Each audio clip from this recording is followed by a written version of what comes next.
몇이에요? 어우, 복현규 씨, 머리가 네. 이게 너무 큰 거 아니에요? 제가 어? 크다고요? 아니, 둘레가 지금 이게 50이 넘는데? 잠깐만요. 형님, 어. 저도 준비했거든요. 그래? 한번 재볼게요. 나도 되는 거야? 제가 아까 그 50이라 그랬죠? 나는 머리가 좀 형님은 지금 작은 편이라. 50을 일단 넘기셨고요. 근데 나도 50이 넘었어요. 55? 55? 머리가 굉장히 많이 들어있어서 그러신 거죠? 너무, 의외다. 내가 복현규 씨보다 더 커요. 야. 아니 새해부터 두 분 뭐 하시는 거예요? 아이고, 나이가 도대체 몇인데 지금 줄자 가지고 장난질들이야. 아유, 아이고, 선생님, 저희가 아이고. 장난치는 게 아니고 뭐야 그럼? 지금 건강 상태 확인 중이에요. 아이, 맞아요. 줄자 가지고 무슨 건강 상태를 확인해. 그러니까요. 저희 말이 맞는 게 네. 의사 선생님들 연구한 게 있어요. 그분들 연구한 거 보면은 머리 둘레가 53cm 밑이 되면은 치매 걸릴 확률이 굉장히 높아진대요. 진짜요? 진짜? 그뿐만이 아니라 네. 목 둘레가 굵으면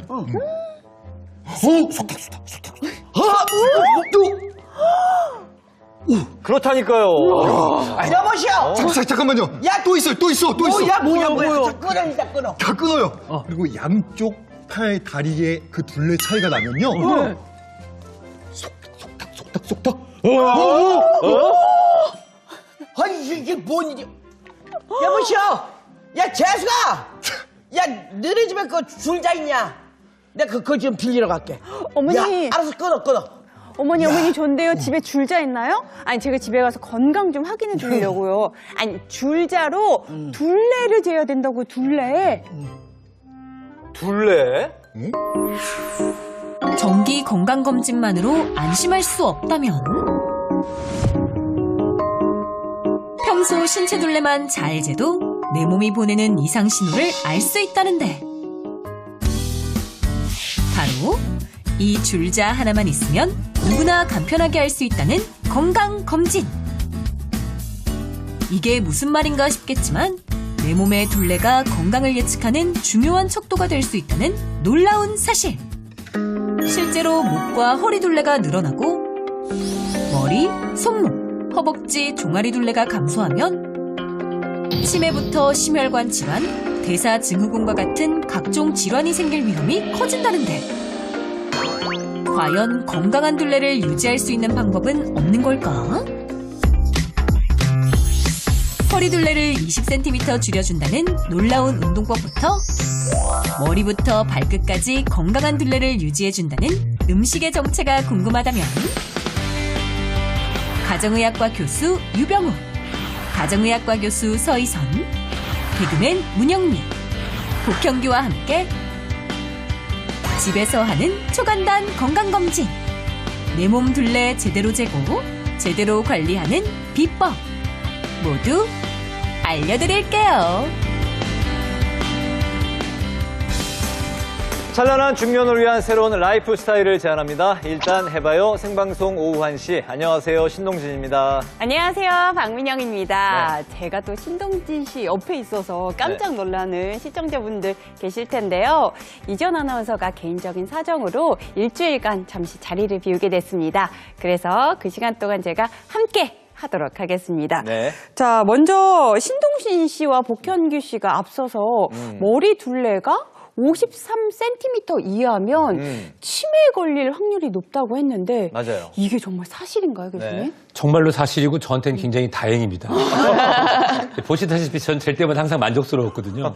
사실 이 머리 둘레가 53cm 미만인 경우, 이하인 경우에는 치매에 걸릴 확률이 높다는 한 대학의 연구 결과가 있습니다.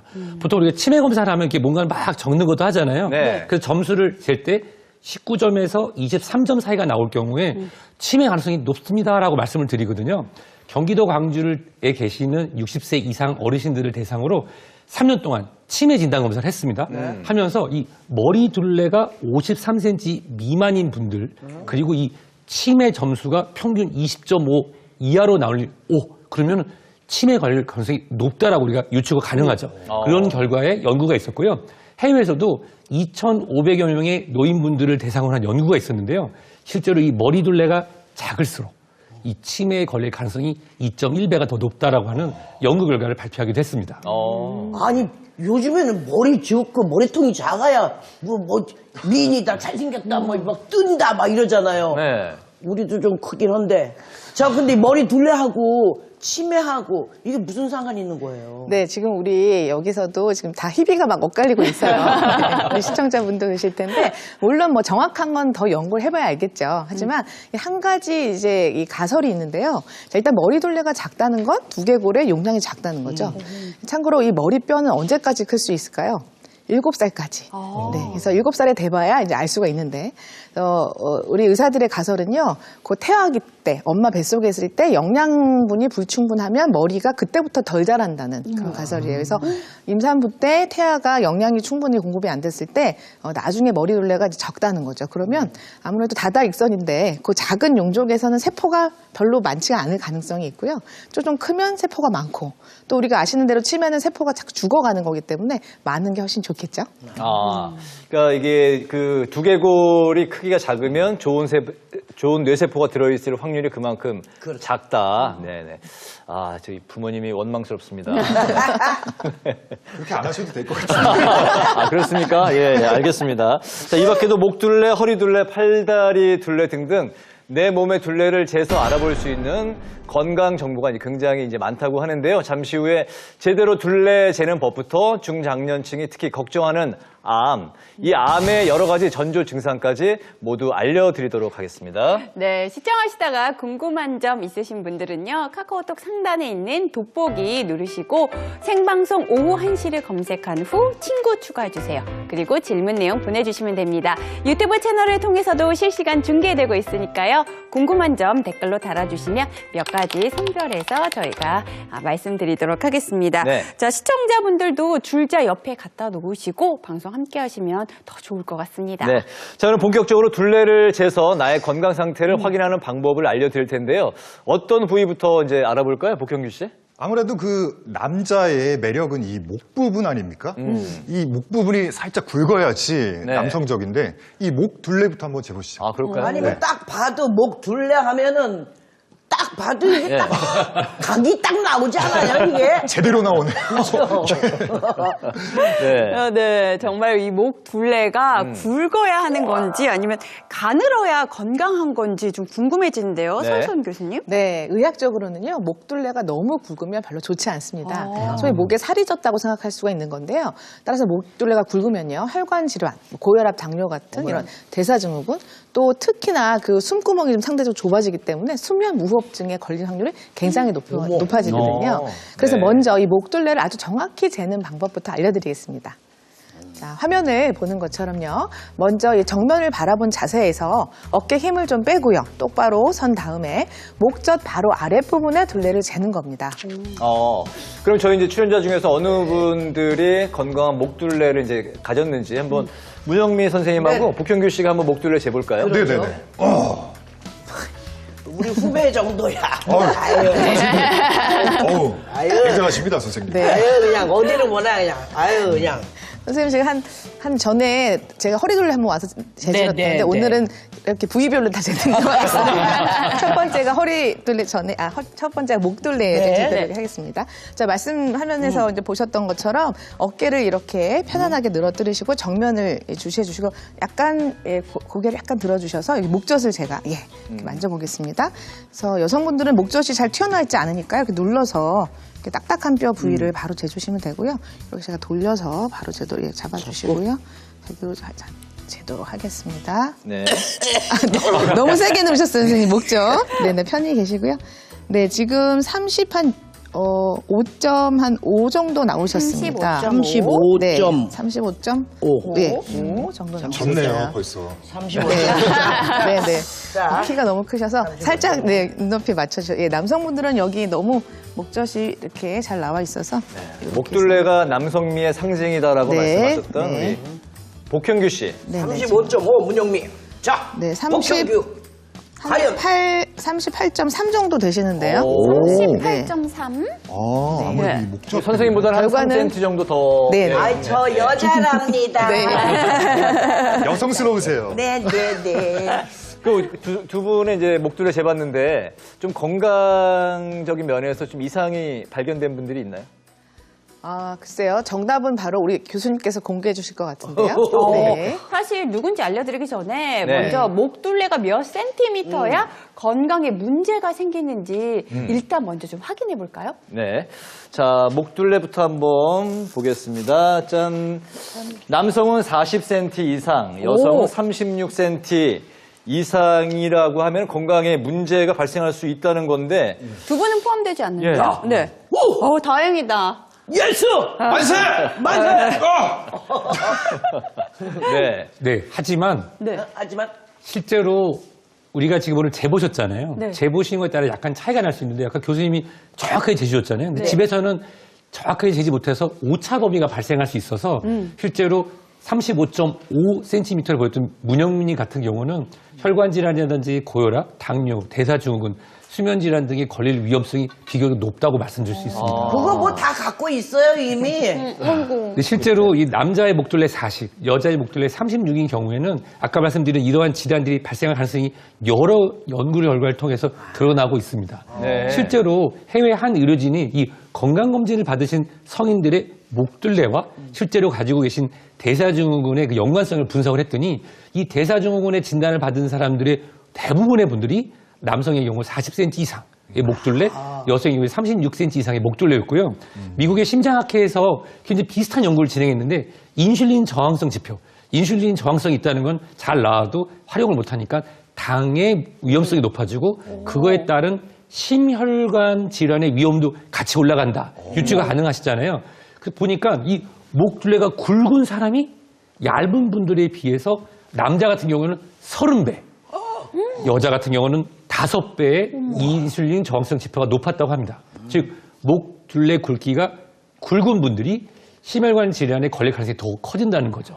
또 실제로 이 목둘레가 굵은 분들이 아까 교수님 말씀하셨지만 이 숨길이 좁아지니까 수면 무호흡증에 걸릴 가능성도 더 커진다는 연구 결과가 있습니다. 그러면은 저희 그 복싱 같은 경우에 목둘레가 이제 굵은 사람이 이 맷집도 더 강하고 뭐 타고난 복서다 이러는데 이 건강 측면으로는 안 좋은 걸 수도 제가 있겠네요. 마이클 타이슨 씨를 뵌 적은 없는데 그분 고혈압과 당뇨 걱정되긴 합니다. 아, 그렇군요. 그러면 목둘레가 기준치 이상일 경우는 어떻게 해야 되나요, 서희선 교수님? 네, 맞습니다. 우리 시청자 여러분 지금 따라서 한번 재보셨을 텐데 예, 둘레를 이렇게 쟀는데 아까 여기 나오는 기준에 보다 높았다 말씀하신 네. 대로 딱 그 오차범위 고가 아니더라도 그 약간 근접했다라고 하셨으면요 말씀드린 뭐 당뇨나 고혈압 같은 만성 질환이 있을 가능성이 정말 높은 거고요.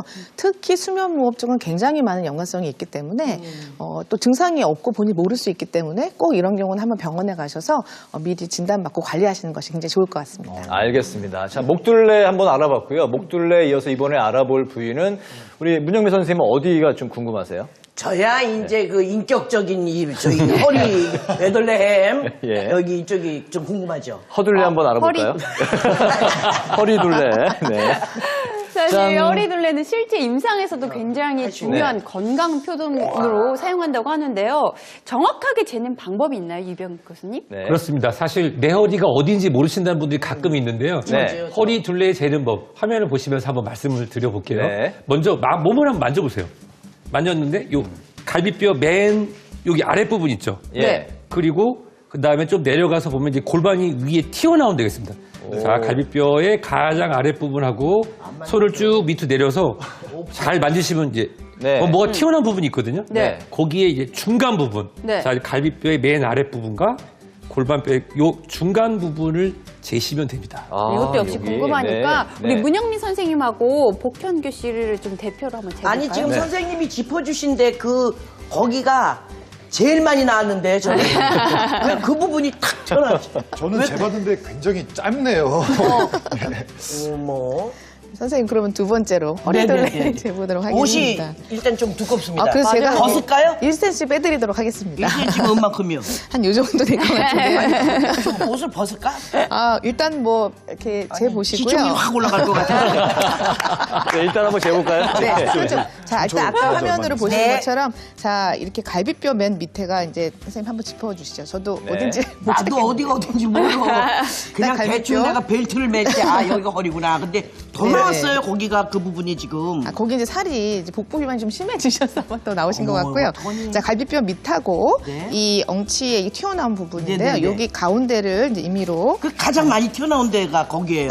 허리예요. 네네. 자, 일단 0점 여기 선을 잡고 제가 이렇게 돌려서 네. 이렇게 재도록 하겠습니다. 정말 정확하게 재시는데요. 자, 우와. 숨을 조금 뭐 참아주시고 105가 나오셨는데 제가 1cm 빼드려가지고 104cm로 하겠습니다. 백화점 세일 같아요. 104cm요? 네. 네. 그리고 우리 보평 씨도 한번 재볼까요? 네, 감사합니다. 네, 갈비뼈 밑에를 네 여기 예, 여기죠? 여기 하고 이 골반 튀어나온 부분 그렇습니다. 요 가운데 요 가운데 부분은 이렇게 가운데 0점에 맞춰주시고요. 이렇게 돌아서 이렇게 105. 네, 80 한 뭐래? 6, 7, 80, 86? 예, 86.5로 하겠습니다. 옷을 얇게 입으셔서 네, 86.5로 86. 네. 네. 104, 86? 아니, 86. 그럼 내가 이긴 거지? 이게 과연 좋아야 될 일인지 모르겠는데 일단 문영미 선생님의 허리둘레는 104cm, 네. 복현규 씨의 허리둘레는 86.5cm인데 과연 몇 cm여야 건강에 문제가 있는 걸까요? 확인해 볼까요? 네. 자, 남자는 90cm 이상, 여성은 85cm 이상 돼야 건강하다고 돼 있네요. 네. 아, 그렇게 넘으면 문제, 이렇게 네, 문제가 되면 문제가 된 네, 거죠? 굉장히 나쁜 거죠. 네. 네, 그래서 허리둘레가 성인 남자 90cm 이상, 네. 성인 여자는 85cm 이상이면 복부 비만입니다. 말씀하신 아. 것처럼 뭐 목둘레나 다른 둘레들은 아직 임상적인 확실한 지표는 아닌데 이 허리둘레는 정말 병원 가면 저희가 이렇게 진료실에 쓰고 있는 그런 진단 지표로 이용이 되고 있죠. 이렇게 복부 비만이 있는 분들은 대사증후군을 주의하셔야 되는데요. 대사증후군이 있으면 당뇨병, 고혈압 같은 만성 질환이 생기고 이 만성 질환 자체가 문제라기보다는 아시는 대로 이게 이제 뇌졸중, 협심증 같이 위험한 질환으로 이어지기 때문에 굉장히 큰 문제가 될 수가 있다는 거죠. 104. 아유, 그럼 어떻게 해야 되는 거예요? 아, 진짜. 사실 이제 비만 네. 관리가 가장 중요하겠죠. 네. 아시다시피 이 허리둘레는 이 비만에 우리가 쉽게 측정할 수 있는 지표 중에 하나입니다. 그리고 왜 중요하냐? 비만인 경우에는 이 질환이 걸릴 가능성이 높습니다. 뭐요? 어떤 거? 암입니다. 오. 실제로 유럽 비만학회에 따르면은 이 살찐 비만한 정도에 따라서 이 성인에서의 암 발병 위험도가 높아진다고 하는데요. 특히 위암에 걸릴 확률이 35%나 높았다는 연구 결과도 있습니다. 이야, 시청자 여러분들의 비만이 마음이 암으로. 네. 놀라실 네. 텐데 보건복지부에 따르면 우리나라 65세 이상 성인 8명 중에 1명이 암에 걸린다고 합니다.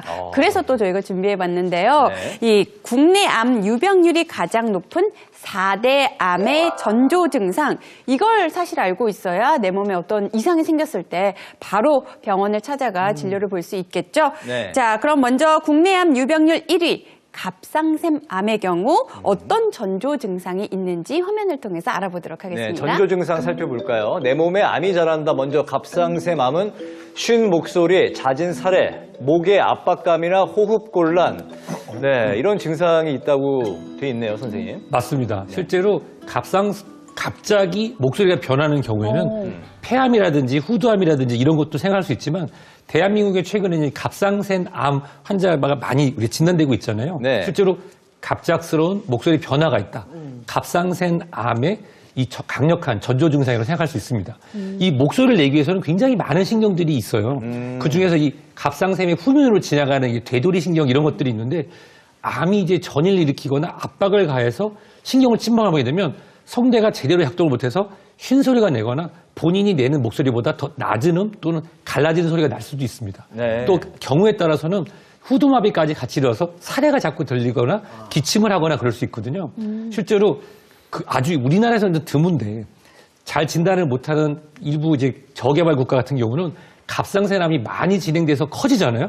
그럼 실제로 이 기도 부분 앞에를 압박해서 호흡곤란 증상을 호소하시는 분도 해외에서는 가끔 보고되고 있긴 합니다. 네. 아니, 근데 저 궁금한 거 있어요. 네. 아니, 그 젊었을 때는 굉장히 카랑카랑하고 정말 예쁜 그런 목소리를 가졌는데 거의 여성 한 50대, 60대 이상이 되면 거의 다 허스키로 이렇게 굵직한 목소리로 변화하고 있거든요. 그것도 갑상샘하고 뭔 관계가 있는 거예요, 선생님? 사실 암보다는 목소리가 가장 늦게까지 노화가 덜 오거든요. 그런 경우에는 뭐 체중 변화라든지 호르몬 변화 등을 확인하시면 좋을 것 같고 실제로 이 갑상선 암은 우리나라에서 지금 많이 진단되고 있기 때문에 좀 주의 있게 보시면 좋을 것 같습니다. 네. 맞아요. 선생님은 걱정 하나도 안 하셔도 괜찮으실 것 같아요. 갑상선 너무 카랑카랑하시니까. 목소리 지금. 아니 좋으세요. 너무 허스키 굵잖아요. 그 고음이 안 되잖아. 고음이 안 되잖아. 지금도 충분하신 것 같습니다. 네. 사실 주변에 갑상샘 암에 걸리신 분들이 저도 좀 종종 있어서 걱정이 되거든요. 내가 갑상샘 암인지 아닌지 좀 확인해 볼 수 있는 방법이 있을까요, 교수님? 네, 그럼요. 근데 실제로 우리나라는 이제 건강검진을 잘 할 수 있으니까 검진을 받으시면 좋고요. 네. 집에서도 하실 수 있는 방법은 화면과 같이 한번 설명을 드릴게요. 네. 이 갑상샘의 위치가 어디냐면요. 남성 같은 경우는 이렇게 튀어나온 부분하고 그 밑부분 있죠. 네. 그 밑부분에 있습니다. 이렇게 있던데 네. 이 부분이죠, 바로. 그래서 거울을 보시면서 이게 튀어나왔나 한번 보세요. 손으로 목 조다 이렇게 만져서 혹시 딱딱하게 맞았는지, 목 주변에 혹시 짚어서 침을 한번 삼켰는데 뭔가 이제 걸리는 느낌은 없는지 확인하면 됩니다. 그래서 왼쪽, 오른쪽을 다 바꿔서 한번 확인하시면 좋은데요. 네. 실질적으로 이게 아주 초기에 작은 경우에는 손으로 안 만지는 경우도 있기 때문에 실제로 이 검진을 갖다가 꾸준히 정기적으로 받는 게 가장 좋습니다. 한번 만져보세요. 예. 뭐 괜찮으신가요? 저는 태어나서 제 갑상샘을 처음 만져봤어요. 튀어나와 있구나. 근데 딱딱하진 않은데 전 정상인 거죠, 선생님? 대부분 우리가 또 딱딱하게 만져질 정도라고 하면은 증상이 없이 진행되고 있는 갑상샘 암일 수도 있습니다. 사실 이렇게 갑상샘 암 같은 경우는 우리나라의 경우에는 워낙 검진도 잘하고 비용도 저렴해서 조기 발견하고 조기 발견한 경우에는 예후가 아주 좋아서 적절한 조치를 하게 된다면은 거의 90에서 95% 완치가 가능하니까 조금 우리 몸이 보내는 신호를 관심 있게 보시면 좋겠습니다. 뭐 박민영 씨도 괜찮으시죠? 저도 특별히 만져주는 거 좀 없는 것 말랑말랑 같아요. 다행이에요. 굉장히 오랫동안 만지셔가지고. 자, 그 다음 알아볼 게 이제 국내 암 유병률 2위 또 위암